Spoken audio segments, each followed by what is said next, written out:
Everybody. My name is Talk 2.0, Multilingual Intergenerational Conversations. I want to say the views of this show do not reflect the views of the WCEG Network. We are now streaming on 12 platforms live. We are on Instagram now. This is new. Facebook, LinkedIn, and we are streaming on 12 streaming platforms. So go ahead and check us out. And we even got a Roku channel. So go ahead and add us to your TV so you don't miss any of the episodes from this show or the other shows that are on the WCEG network. Please don't forget to follow the WCEG network on Instagram and your favorite social media platforms. And my name is Inez, like I've already said, and I am at NS, the word reviews, LLC, on all of your favorite social media platforms. So today's show is really exciting because we have a guest you probably aren't familiar with. And I love meeting people in the community and then getting to know them. And this lady right here is a powerful person. I am so excited. Today's show is called The Perspective of Accessibility. And today's guest not only is a hidden gem, but she recently just got her master's. She speaks Spanish, and she happens to be the best dressed blind person I've ever met. Her name is Aracely. Que presento Aracely. Hello, everybody. Me llamo Aracely. I am a vision rehabilitation therapist. That's what I recently got my master's in, and I am totally blind. My eye condition is retinoblastoma.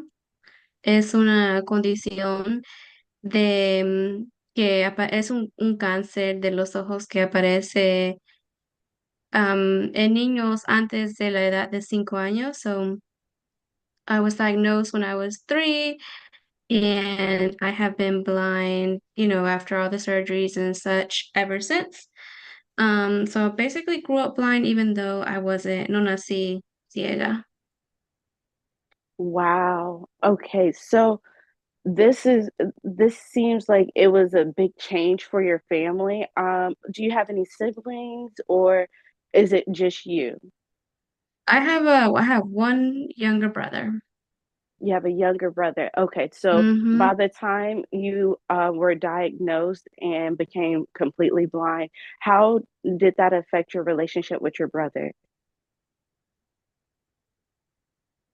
Well, I mean, él siempre me ha conocido así because he was born, after me. So he's never known me any other way. He's 4 years younger than me. Oh, okay, Yeah, so 4 years. So that he's makes always sense. known me like así. Yeah. But how did this affect your parents? What did they do when they found out? So the biggest effect would be, so my father was already here in the United States. Me, my mom, we viajamos de México para acá. Y the biggest effect was, well, I mean, there was multiple ones. The fact that they were not just dealing with the potential of me losing my vision, but also the cancer. Retinoblastoma is muy agresivo. It can be, especially if you don't catch it early. So there was that, and then potentially me losing my vision, and then moving to another country to just seek better treatment for it. Um, and That sounds then like a lot to process for anyone. So yeah, I'm so glad that you survived.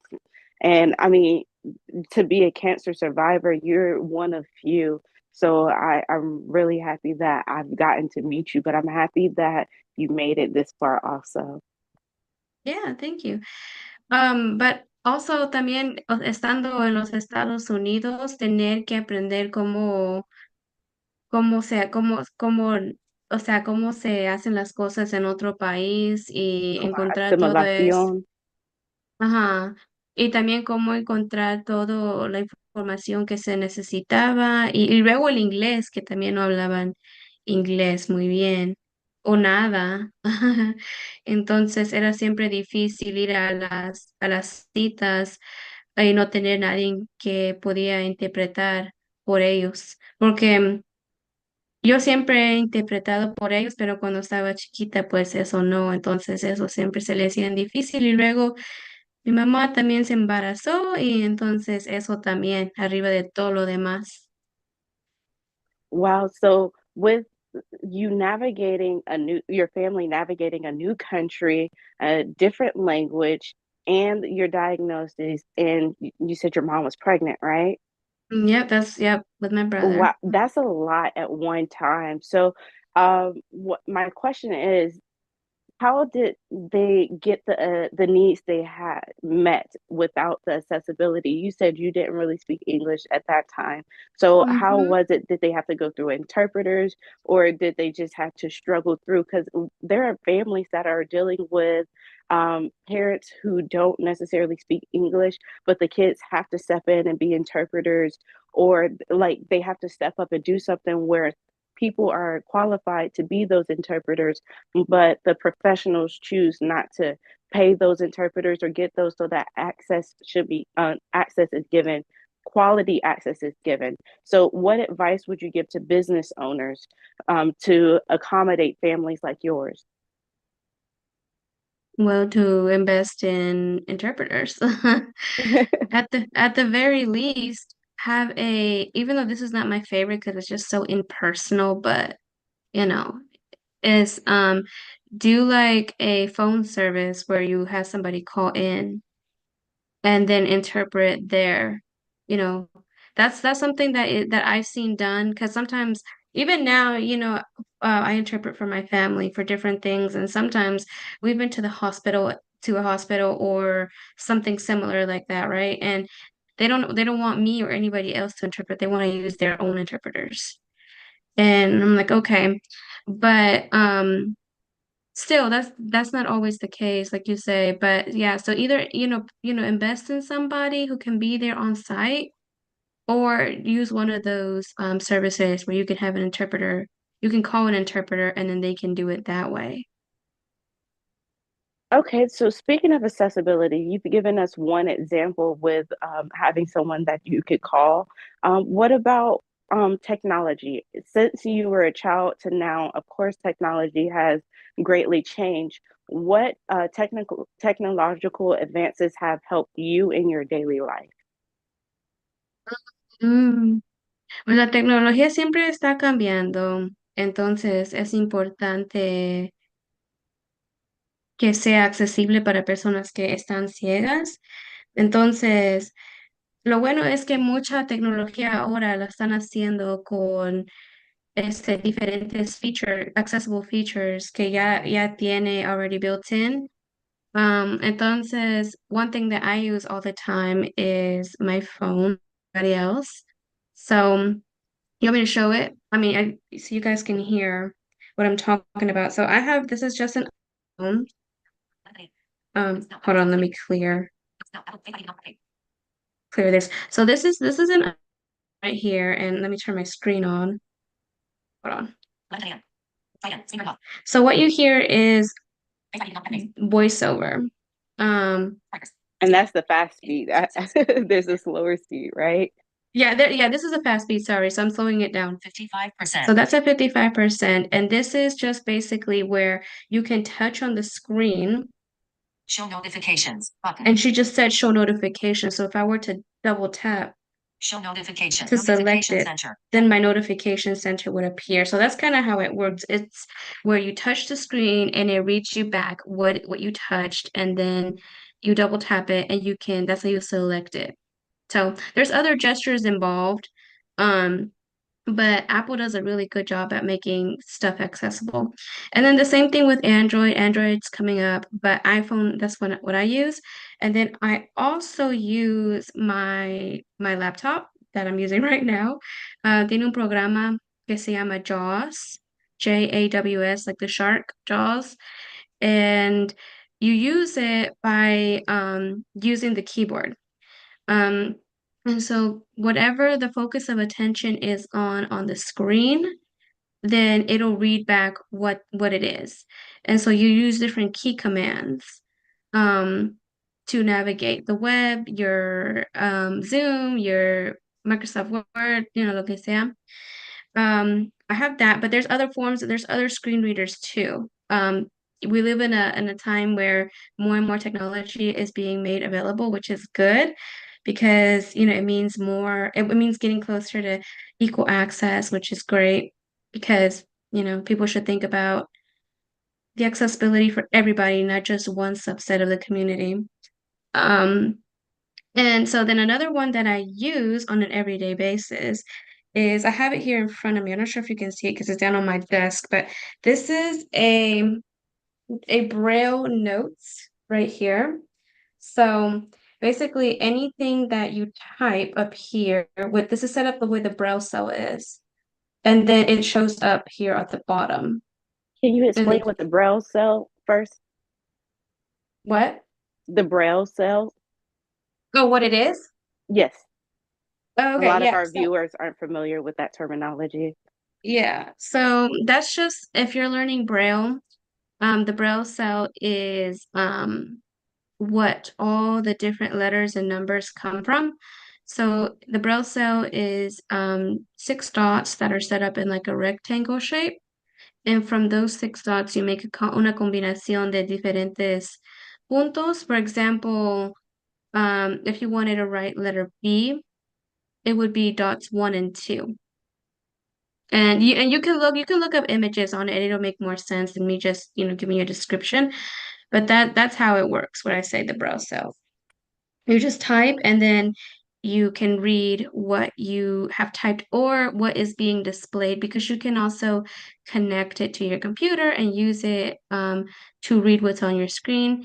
And they make them really advanced, a little more advanced now, where they're basically like Braille computers because you can access like um, email, you can access Excel, Word, all those professional suites. So that's really cool. I mean, honestly, a lot of this only happened in the last few, like I say, the last couple of decades where Mm-hmm. we've gotten access to this kind of technology. So thinking about if we think this is year 2024, if we think back like 100 years ago, people who have disabilities or different abilities, they definitely weren't serviced then. So making the progress between then and now has been a huge step, but there's definitely a lot of things that need to be done. And we were talking about things that you use in your everyday life. When I met you, you were teaching a class about ADL, assist. I don't want to tell you the wrong acronym. What does ADL stand for? Activities of daily living. Yes, thank you. I was about to say assistance for daily living, but it's activities of daily living. And Mm-hmm. so we worked in the same building. I'm not going to say where. And I was using the laundry in that room and it was attached to your office. And I had no idea you were in there. And so I'm in here, and then you came out and you were talking to me. And I was just so caught off guard by you coming into the room, and I thought I was alone. And it was Yeah. really cool to see, like, you told me that you were blind, and I was like, oh wow, this is the best dressed blind person I've ever seen. Mhm. So how do you teach other people how to dress the way you dress if they happen to be blind? So that is part of the being a rehabilitation therapist. I mean, that's part of our scope of practice. So a vision rehabilitation therapist is somebody who works with primarily blind or visually impaired adults, but sometimes also, sorry, my computer's talking to me. um, who works with blind or visually impaired adults and also sometimes transitional aged youth, like, teenagers who are looking to, they're transitioning because they're going to go from high school to the work life or college or whatever it is. Um, we teach them we teach them techniques to be as independent as possible. So that's very, very vague, but it encompasses a lot of things, like the ADL skills that Ines was talking about. So that's like cocinando, limpiando, lavando la ropa, lavando trastes, all those everyday activities But it's not, it's more than that, because sometimes you really had to break things down for people. And so it involves a lot of what we call task analysis. And if you're a teacher, you know what I'm talking about Yeah. when I say task analysis. It involves evaluating the person. It involves also Braille, assistive technology, orientation and mobility, which is being able to navigate safely and independently within their home. And oftentimes, like, blindness is not the only disability that's going on. They may have something else going on too, especially the older adults. They may have be dealing with the diabetes, and then they have diabetic retinopathy as a result. If they're younger, maybe they have, other things. There's always, there's usually something else going on too that you have to keep in mind when you're working with these people. But the goal is que ellos sean as independent as possible y que ellos puedan lograr las metas que ellos tienen. Y las metas pueden ser regresar a trabajar, pueden ser entrar a la universidad, pueden ser nada más poder cocinar para su familia en su casa, en su hogar. Entonces, it's different. But whatever the goal is, you help that client reach it independently and safely. There's also a lot of I don't want to say counseling because that's not in our scope of practice, but like just sitting down and really talking to the client, because usually they are going through some form so they're in some stage of adjustment in the grieving process.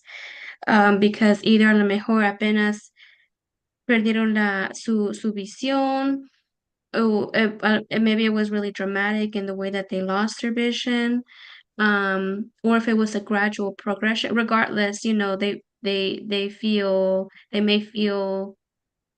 like they have not accepted the reality that is, their blindness or visual impairment. So there's also that to contend with. So it's not always as straightforward as just teaching them how to cook or clean.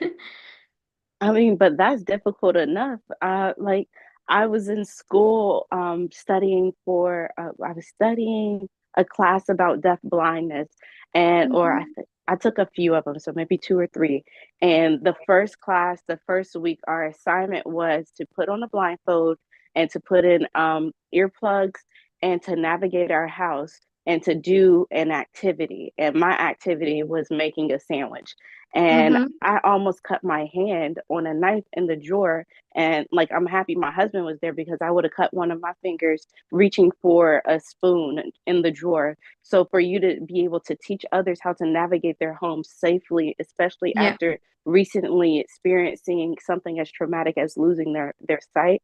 And you mentioned the grieving process. So, I believe that based off of what you were saying about your parents and all of everything that was happening when they moved, and the language barrier, yeah, the cultural barrier, because I mean, these are two different cultures, whereas in a lot of Spanish speaking countries, the family comes first. And here mhm, it's more of an individual kind of concept that a lot of people focus on. So, navigating all of that on top of grieving a daughter's sight and possibly mhm. the cancer, that was a lot for them to be dealing with. So you are speaking from a perspective that is completely different from anyone else I've ever met. I am honestly excited that I've had the opportunity to meet you, but also Um, to meet you in the stage where I met you, because I know that I have the opportunity to watch you grow and flourish in what you want to do. And this is exciting. I know you said that the cooking is only one small aspect. I'm just thinking about, we all eat every day. For most of us, mhm. we eat every day. So this is one of the most important skills, but you teach them how to confidently navigate their homes. But what about when they leave home? Do like Oh, girl, yes. Okay. Sorry, what's your How do you question do though? that? So, how do you prepare them for navigating the world safely? So, I know in buildings with elevators, they have for people who are deaf, they have the light, and for people who are blind, they have the little bell noise. So, Mhm. what other features should be in the community to help people who are blind, not only blind, but people who use wheelchairs, as sillas de ruedas, es como se dice, Mhm. Silla de sillas de ruedas. ruedas. Mhm. So how would what navigation features do our communities have already, and where do we need to improve?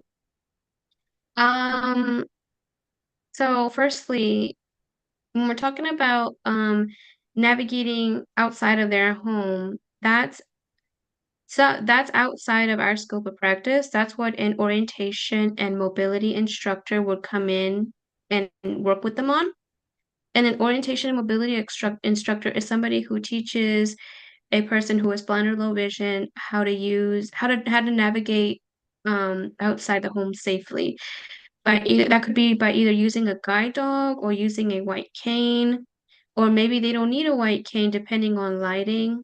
It just depends on the person and their eye condition, but that's what they would do.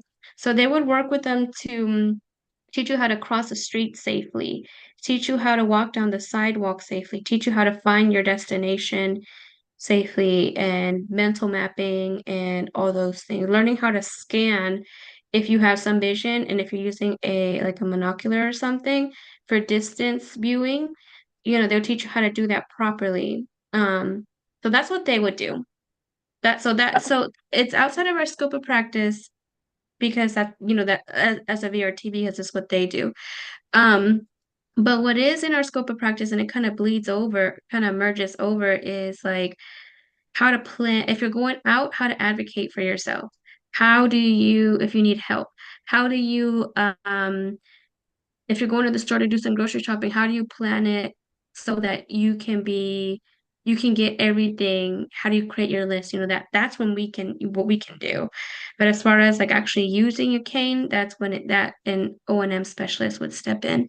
But as far as like making the communities more accessible, um, there is the ADA, the Americans for Disabilities Act, which sometimes has to be reinforced. And you can look it up because it has so many subsections, and it talks about different ways to make buildings ADA compliant, like public buildings. And not just for the blind, but for other people with other disabilidades también. So for example, it can talk about that there needs to be a braille sign at different offices, stairs, elevators, and not only braille, but also like large print because not everybody who's blind reads braille. Um, Mm, and also like the width of a doorway has to be a certain width in order to accommodate for people in wheelchairs type of thing. So that's all included, that's all laid out in the ADA. But it's also important to think about like un diseño universal that will benefit everybody, like sidewalks, for example. Cities neglect sidewalks and like keeping them well maintained. Um, Sidewalks are good not just for blind people and people in wheelchairs, but like everybody, kids, mothers with their strollers, I mean. All those different types of just your average, citizen. It's really important because it just keeps everybody safe. And so, like thinking about also the way the curbs are, the curb cuts, the crosswalks, um, is also important. And I feel like the United States is really behind on things like that. There are other countries like Japan that just have so much accessibility already built into it. It's thinking more of the universal design, and people there don't think twice about it because they're like, oh yeah, you come into the building and you have this textured path, and that not only for it to look good, but also a way of guiding somebody who is blind out of the way of the door. So mm. like that's really cool, So I feel that we should look at you don't necessarily have to reinvent the wheel, but maybe incorporate what other countries are doing and implementing that. Wow. So with what you just told me about the textured floor in Japan, now I'm thinking like some bathrooms have like it'll go like a tile and then right by the toilet it'll have like a little bumpy thing. So is that one of those accessibility features that we might not have known were there for people who are low vision or blind? I've never noticed anything like that. Okay. But it could be. It could be. I just noticed because of that one class, it made me start trying to practice like navigating spaces in the dark or navigating without knowing what's around the corner so that I could, be helpful in And it could situations. probably also make you more aware of like Yes. your surroundings because people rely on their vision. People who have vision, functional vision, it's a huge part of like your senses. It kind of over a lot of your senses because it's just so present. You get so much information just by looking. But if you were to practice navigating around in the dark, you could probably amp up those other senses that get blocked out when you just rely on your vision and make you more aware of your surroundings. So, is it true that being blind amplifies your other senses? It doesn't amplify it, you're just more aware of them because you don't have your vision. Okay. Oh, Mm. well, I love the way you said that. Okay, Yeah, so like your sense of smell isn't like inherently better than the next person. It's just no. stronger because you use it more often. And not even stronger, but it's just you're more aware of it. You're more Okay. aware of it because, I mean, you don't have your eyes to fall back on to gain information about your surroundings or lo que está pasando. So, how do you feel like I don't know how to say it. How do you feel safe when you're somewhere new? Like, and haven't navigated the whole space. Like, how do you navigate a new space alone? Um, so I mean, there's a lot of stuff that's involved in it, and the first thing is your confianza en tú mismo. You have to be confident in yourself, and that takes time to work. That takes time to build up. Um, Everybody's at different parts of the grieving process. So it just takes time. So that's really, big. Another important thing is what we call mental mapping. So that's kind of what it sounds like. It's basically creating una mapa en tu mente de el lugar donde estás. Entonces puede ser, por ejemplo, si entras en una puerta de una casa y entonces allí ya tienes bastante información porque ya sabes que, ok, la puerta está atrás de ti. And then as you walk forward and you just move around, you're going to encounter other objects in that room, in that space. And so there that can start creating a map in your head. Okay, well then the couch is straight ahead from the door. Um, so also we use a lot of cardinal directions, which a lot of people kind of, forget about. But North, north, south, east, west. exactly, yeah. North, south, east, west, like when we're traveling, because not only because that's the thing that remains constant. Like the north is always going to be north. Your streets may change, and in the buildings around you may change, but your north and your south, that always will stay the same.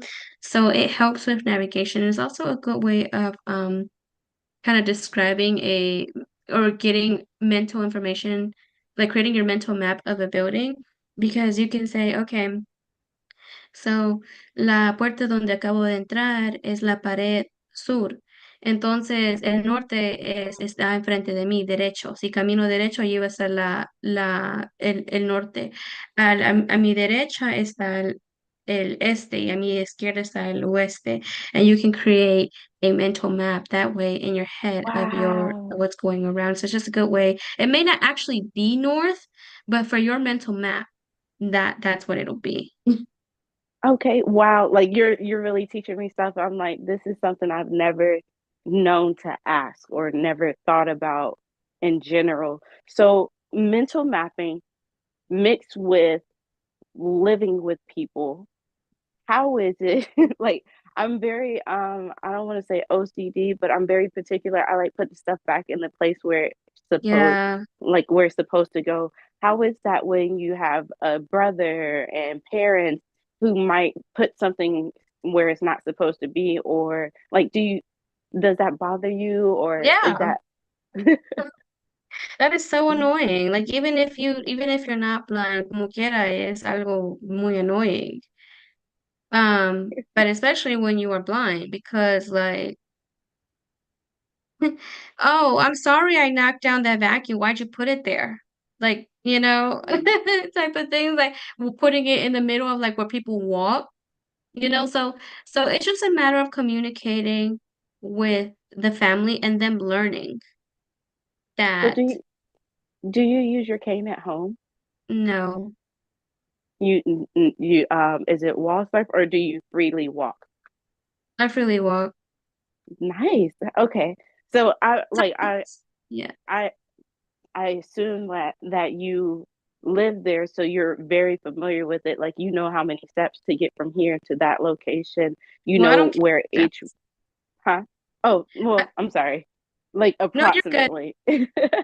Yeah, I'm not a person who counts steps. Some people may find that helpful. I don't incorporate that.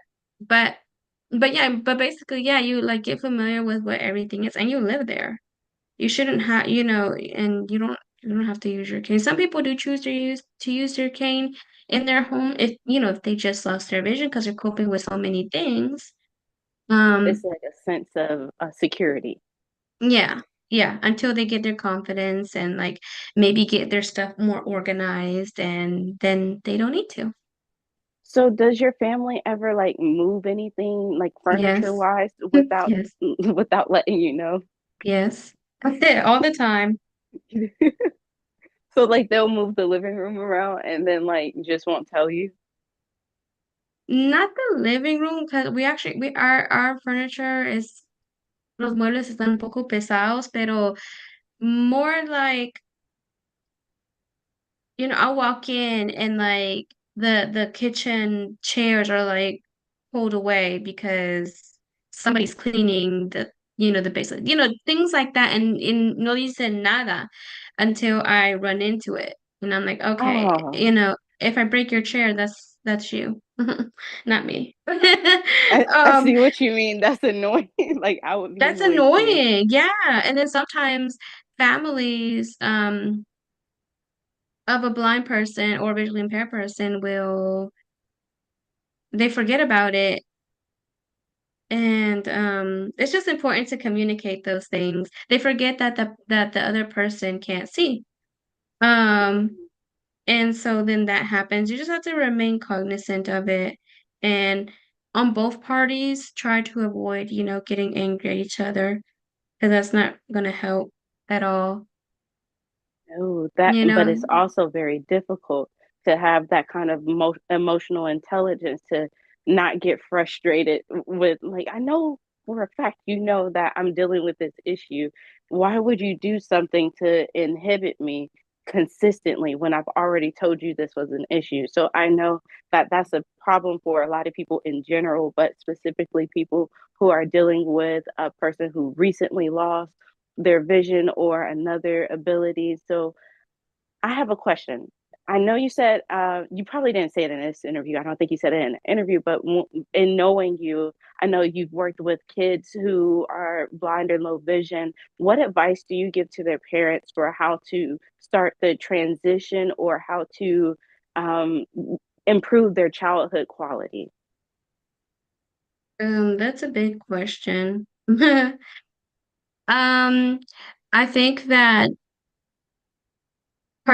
participating and being involved in like really taking the time to learn about their eye condition and the stuff and the technology that they use and being a part of their IEP meetings in school, like really focusing on that. What is an IEP meeting? Can you explain that for our viewers? I believe it's the individual educational plan. Plan. Hmm. EP, yeah, that's what it is. Because there's also one for adults, and I always confuse them. It's independent employment plan. But yeah, so for kids, it's education plan, individualized education plan. And so that's kind of what it's something that they should be doing every year. and it is where all the other teachers and their teachers for the visually impaired and their parents or guardian come and the student comes together, and then they review what the goals are for that student for the next year, and if they have accomplished the goals that they set for the previous school year. Um, and they have this because for a person who has a disability, it's not just about the academic aspect of things. It's also for, oops, sorry. It's also for blind people, for example, covering the ECC, which is the extended core curriculum, things from that.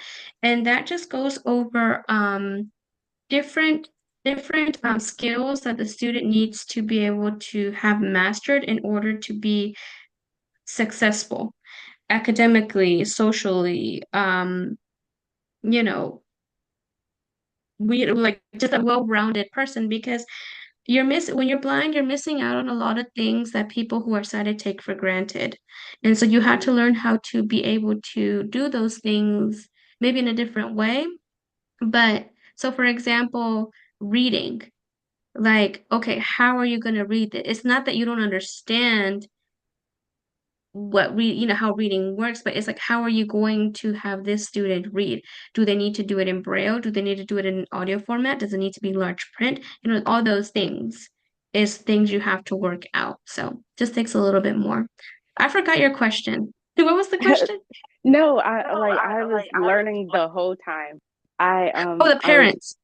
Yes. Oh my Oh gosh. yeah, yeah. But I was enjoying the whole process of what you were saying. And you did answer the question in the process. I was just like, wow, this is so interesting. I've never thought about like, I know about IEPs, but because my discipline was in deaf studies and interpretation of ASL, I was more focused on that part. But in Yeah. being in those paraprofessional classrooms with TVI and Mm-hmm. teachers of the visually impaired and Mm-hmm. working with different kinds of individuals in those classrooms, I was able to see a lot of this firsthand, but I never knew the reason why certain things were done. But you just like opened up a lot of like windows of like, oh, that makes more sense of how do we give them access. So a lot of us, as you said, a lot of us sighted people take things for granted. So I know we spend too much time on social media. We spend too much time watching TV, but if it's on the WCEG Network channel on your Mm-hmm. Roku, that's fine. But go ahead and watch as much of that as you want. But I want to say, what do you do in your free time? Because you said we take so much for granted. ¿Qué te gusta hacer por tu tiempo libre? I mean, look, blind people are the same way. Like, you're just because you're blind doesn't make you inhuman, you know? And entonces, all that social media, las redes sociales, mirando videos en el teléfono, I mean, everybody does that, even blind people. The voiceover that I showed you is just one form of assistive technology that allows people to be able to do all those things. Like, I can go on my Facebook. I'm gonna show you right now. I'm gonna go on my Facebook. Hold on, let me pull it up. 11:40 a.m. Okay, so can you hear that? Yes. Messages. Okay, so it says messages. I'm gonna flip to Page Google, Safari, Google, Travel folder, Business Suite, Message, Facebook, Facebook. Video. Selected, Home, Tab, one of Screen Curtain on. Screen Curtain. All right, so here really quickly is Shaniqua Carswell. Facebook. And you can scroll to your heart's content. It doesn't matter if you're blind or not. So everybody can get addicted to social media, not just sighted people. But lo que a mí me gusta hacer es, me gusta nadar, me gusta hacer yoga, me gusta tomar Thai lattes. Um, Me gusta también jugar con mi perro. Tengo un perro que se llama Estrella. También me gusta ir de compras. Puede ser por la internet o en persona, pero me gusta también salir a comer, salir con los amigos. Me gusta mirar videos también en YouTube o mirar películas. Am, pues todas las cosas normales que a otras personas también le encantan hacer. Oh, me encanta ir a caminar también, hiking. I like hiking. Um, yeah. Bueno, pues, Oh, pues te gusta hacer cosas que yo me gusta también. Podemos ujú. hacer yoga juntas un día. Oh, sí, a mí me encanta Me la encanta el yoga. yoga. Sí, yo también. Yes, yes, Es, yes. es, es difícil aprender yoga cuando, ¿cómo se? Empecé. ¿Es difícil aprender yoga? Sí, para la gente ciega. Es difícil si la persona que te está enseñando no sabe explicar las posiciones bien. Mm, Yo encontré una persona en YouTube, it's Sarah Beth Yoga. I highly recommend Sarah Beth Yoga on YouTube. voy a Porque escribirlo. ya, porque ella explica las cosas muy bien, entonces 90% del tiempo yo pienso que yo entiendo lo que me dice, o lo que está diciendo cuando está dando una descripción de una posición. Y eso es muy importante, es tener una persona que la persona que te está enseñando que sepa explicar las cosas muy bien Es y difícil mantener la salud. mantener la salud. Sí, de ejercicio y comer comida sal- saludable. O sea, cuando si es difícil o es importante. Yo sé que es importante, pero para mí es difícil a veces también. Pero para la gente que necesita más ayuda, es más difícil hacer recibos nuevos o algo Mm. diferente, como así, como ejercicios diferentes. No, nomás se trata de querer hacerlo. Y muchas personas no, pues no muchas, algunas personas no quieren hacerlo, ¿verdad? No quieren hacer ejercicio porque no le gusta, o no o no han encontrado algo que le gustan hacer, o no le gustan comer vegetales, ¿verdad? Hay diferentes razones, pero no necesariamente es una. O sea, porque estás ciego no quiere decir que no puedes hacer esas cosas, nomás se trata de querer hacer las cosas. Yo tenía una estudiante, ella era, bueno, ella es ciega y sorda, y era difícil, muy difícil obtener lo que necesitaba por las escuelas y por la comunidad, obtener lo que necesita para comunicar mejor, y era muy difícil hablar con ella porque ella solamente tenía casi 10 palabras que podría decir con las manos de idioma señas o Ujú, idioma de las señas. Y ujú. mi pregunta es, ¿cómo, cómo se puede los profesores pasar mucho tiempo sino darles lo que necesitan sus estudiantes y, y seguir? Porque ella tenía más que 15 años cuando conocimos. ¿Y qué puede hacer los profesores nuevos de TBI o TOD? ¿Qué sabes que necesitan hacer? Es más fácil, ¿cómo se dice? Drop the ball en español. Es más fácil para ellos a drop the ball. Porque, o sea, eso pasa, no es nada nuevo que no reciban los servicios que deben de recibir. Um, it happens a lot. And it's honestly like a combination of the school. Sometimes, unfortunately, even like the TBI, because maybe they're overwhelmed or they don't really know how to help the student, especially when they have multiple disabilities. Um, so there's like no right answer. It's really up to the parents to advocate and keep pushing. That's why I said que tener esa información y educarte de lo que está pasando con tu hijo y participar en esas juntas es importante porque así es como aprendes and that's how you know how to best advocate if it comes to that.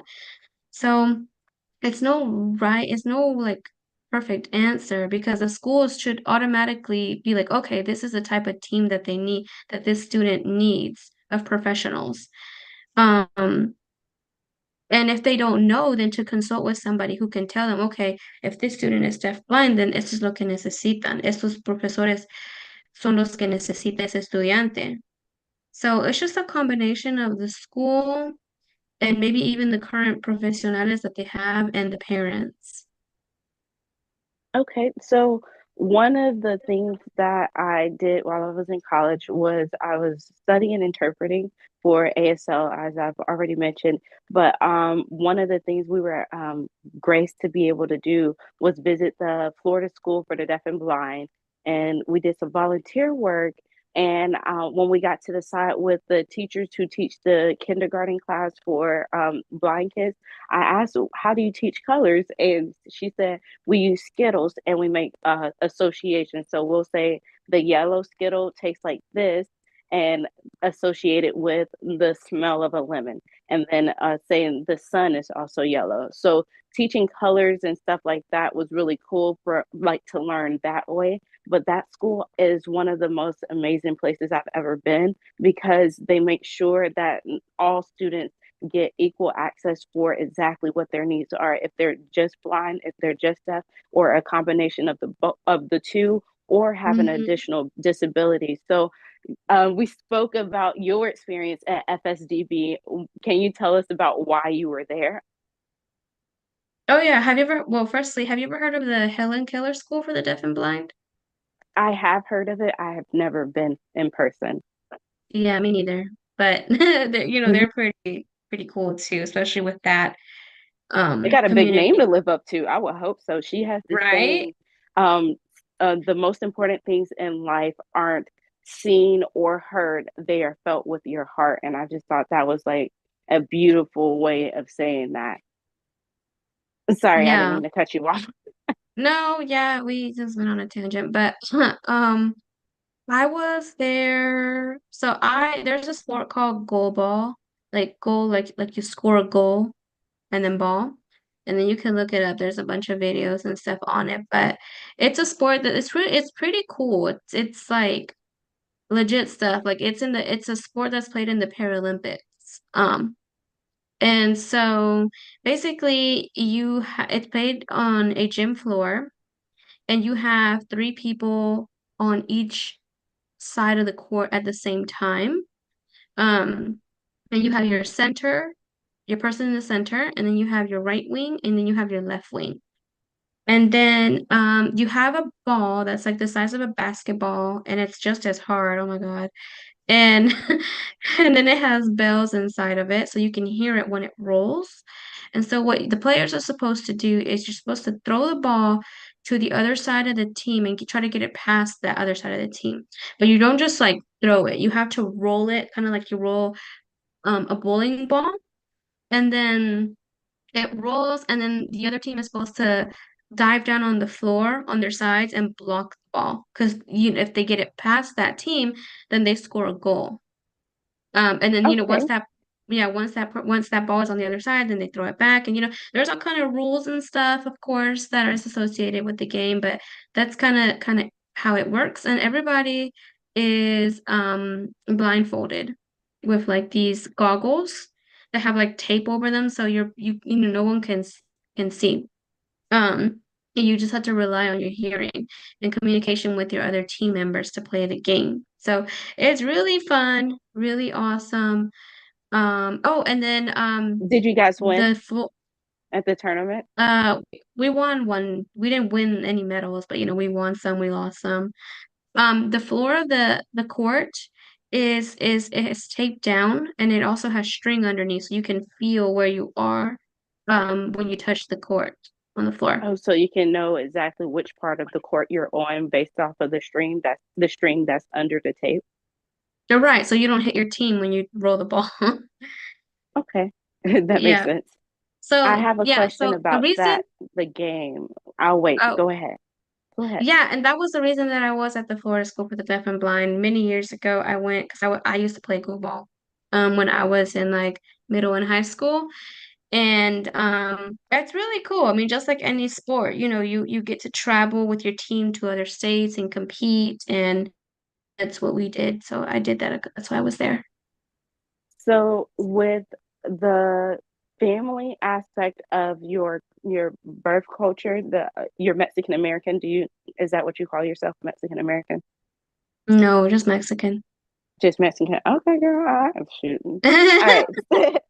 So, with your Mexican culture, from what I've learned from my friends and in my studies, the family comes first.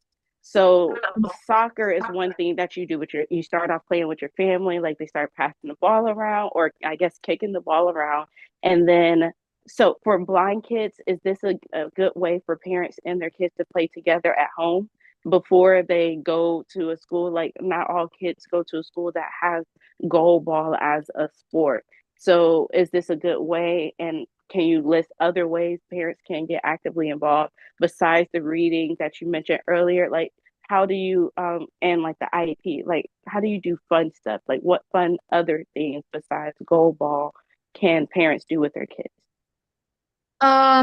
So I mean, there's so many things. Firstly, do research on what you can do to make a game accessible. Don't just throw a ball at them. Like, don't do that. That's not cool. And you're not, and that's not going to work.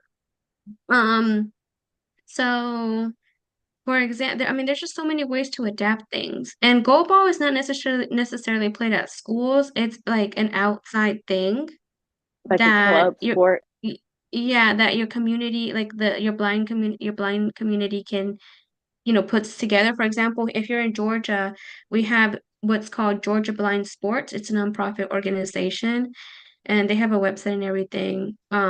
So they that's where they list like all kind of sports and things that are taking place at the moment. Like right now it's goal ball season.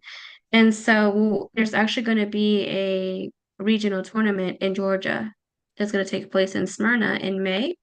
And all that information is on the Georgia Blind Sports website. But there's different ways of adapting things. Like we're talking about football or soccer, as Americans say. Um, Football. then there there is yeah, there is sorry. There is there is blind soccer. I mean, and so the rules are just a bit different, but I don't know because honestly, I'm Mexican, but I don't play football, okay? I don't do that. Um, Do you but think, there are, or do you know if they have the bells inside of that ball as well? yeah, they have the bells inside of the ball. And it's more like a rattle. It doesn't even sound like a bell, but to me, it sounds more like a rattle. And Okay. so, yeah, that's how they've adapted it, and through other means too. So it is possible to play blind, like soccer with your child if they are visually impaired or blind. But there's other ways too of adapting things. Like if you want to play basketball, you can put like a buzzard or a bell or something near the rim, and that way the person knows where to aim. If you are swimming, usually you don't need that much adaptation if you are swimming, because you're in the lane. If you're swimming in the lanes or whatever, but if you needed somebody could tell you when to stop before you hit the wall, or somebody could tap you with a pool noodle, or there's just different ways of adapting that. If you're talking about like board games, there are board games that come already adapted or that you can adapt yourself, like Uno, for example. You can get a set of Uno cards that are in Braille and large print, Wow. I with didn't know good that. contrast. Yeah. I know when I was working with you, or when we worked in the same building, and I was putting the laundry in, there were tactile stickers on the washer and dryer, and some of like our washer and dryer at home are touch screen, and I think they're by Samsung. And there's like because of that one class I took, it made me start thinking this isn't even accessible for a blind Mm-mm. person to use because it's touchscreen and there's no Mm. like if I don't add a sticker to it, there's no braille buttons or I mean dots to let you know what each button is. So you could be pushing play or you can pause it. Like it makes different noises but how do you know with stuff like that? So that would be frustrating, as well as Yeah. many other things, like the microwave. Like some microwaves have the accessibility features and some don't. And I know we're coming up on time. I wanted to ask you one more question. Well, I guess two more questions. The first question is, you help everyone else reach their goals with your work you do. What is it that is your big picture goal? ¿Qué te gustaría hacer antes de todo? Mm. I mean, just what you said, just helping those people reach their goal, whatever goal that they have set for themselves, or even maybe expand their horizons a little bit and help them figure out that there's more that they can do than what they imagined for themselves. So, following up on that, do you work with like companies like GVRA, Georgia Vocational Rehab? Is it association or something like that? Or Georgia Vocational Rehabilitation Agency. They have agency? a, yeah, they have a vocational rehabilitation agency in each state. Um, and so, but I do not just yet because I just started, but like I work with, if I don't already, I plan on. Um, but I work with like school systems. Sometimes they'll have staff who are blind and need, assistance with maybe assistive technology or, something else. So then, I can work with them. I also work or plan on working with different organizations across Georgia that are providers for blind services, for blind rehab services. I also work individually with somebody, like private clients. Um, Hopefully one day I can also get clients from the VA, the Veterans Association. Um, Wow, and you're just it right. there's They all need sorts of access places. too. There's all sorts of places, and then GVRA as well. There's a process for that in order to become like a vendor with them. You have to like go through a process and everything. So, I'll be working on that, but clients can usually be referred to me from different places, even, if it's just like a private client. Okay, so last question. Um, Music. What is your all-time favorite song?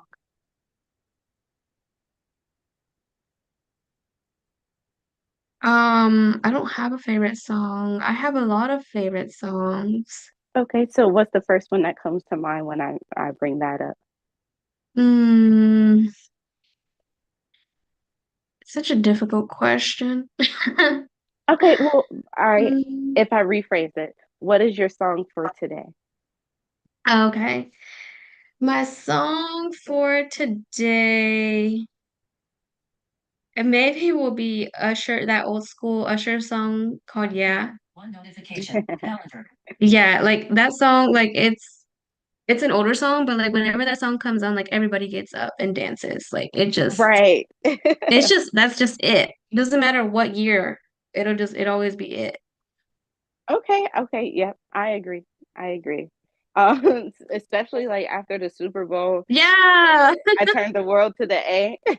Yeah. That made me feel like, I love this. I love I love being from Atlanta, but definitely like that's part like the music culture that's here. So that's all we have time for today. I have a one more question. How can your potential clients, I know you said there are people who are older who are losing their vision, there are parents who have a blind child. How can they reach you so that they can contact you and become your client? Hmm. You can, excuse me. You can email me at rosillo7777 at gmail.com. So that's ROS as in Sam, ILLO 7777 at gmail.com. That's 47. Okay. And thank you so much for your time. This was an awesome show. Can you please repeat your email for our guests so that they can have another chance to hear it? Rosi, Rosillo7777 at gmail.com. ROS as in Sam, ILLO 7777 at Gmail. Thank you so much for your time. Gracias. Gracias.